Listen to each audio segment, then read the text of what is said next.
Once upon a time, there was a woman. She was about 50 years old, thereabouts, and she had the whole world in front of her and a whole lifetime behind her. Um, she had hope for the future. She was in search of herself. How many of us have done that at 50 or so? Well, during this time, while she was figuring out who she was and what she was all about and what made her tick, not that she didn't really know, but she was still searching for new things and a new life and a new way of doing things. And in the middle of that, she was knocked right on her ass. Her son had died at 33. Yep. And she was no longer searching for her own life. She was searching for her son everywhere. When you don't have a body to say goodbye to in life, your mind will play tricks on you. And they're not really tricks. What they are is coping mechanisms. You see your son's truck. You see a man walking and it looks like him from behind. You start to forget his laugh and you hear somebody that sounds like him and you approach them. And you're happy because you hear him. And look at me talk about it. How invested, even at almost 10 years. It'll be 10 years next year. And it still affects me like this.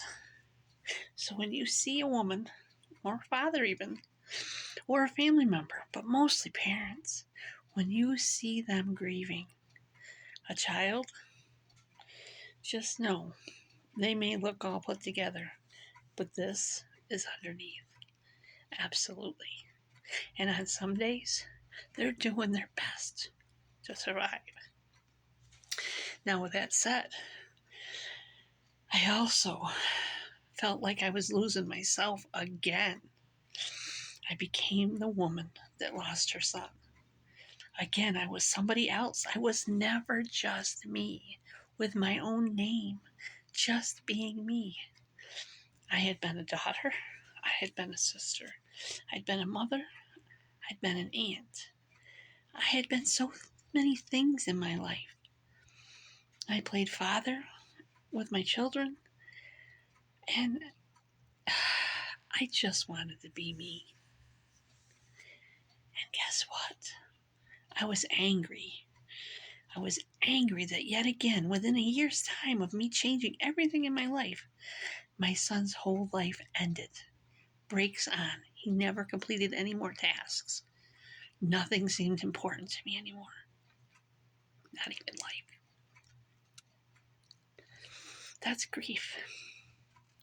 And that's all grief, believe it or not. When somebody dies and you have all the love that you can have for them and you have nowhere for it to go, it'll fuck you up. It'll straight up fuck you up. It will. And I'm not one to sugarcoat nothing. I just can't do it. I don't know how to do that. I am blunt. And guess what? Your God forgives me for that. I hope, because if he don't, he ain't forgiving you for what you're thinking about me right now. Just saying. Life has to go on. Whether you drag yourself out of that bed and find something to make it work, or you don't, life is going to go on. So it's okay to take a moment and be wrecked. It's okay to take a moment and take care of yourself. Actually, you should take several moments to do that. And I am not just a mother that lost her son. I also lost 3 other children in the womb.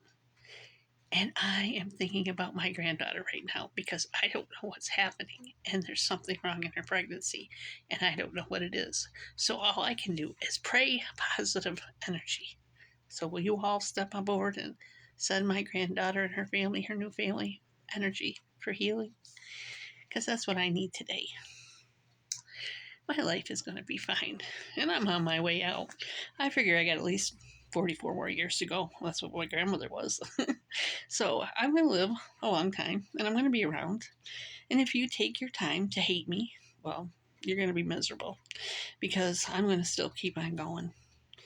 And if you like me or love me, I'm here rooting you on. That's what I'm doing. I'm tooting your horn right along with myself. And I do pray for those that are broken. I do. Because living life in misery and ugliness, oh, that's no way to live. That isn't. Revenge is out there, but it ain't going to heal you. It'll never heal what's wrong. Just won't. Know that.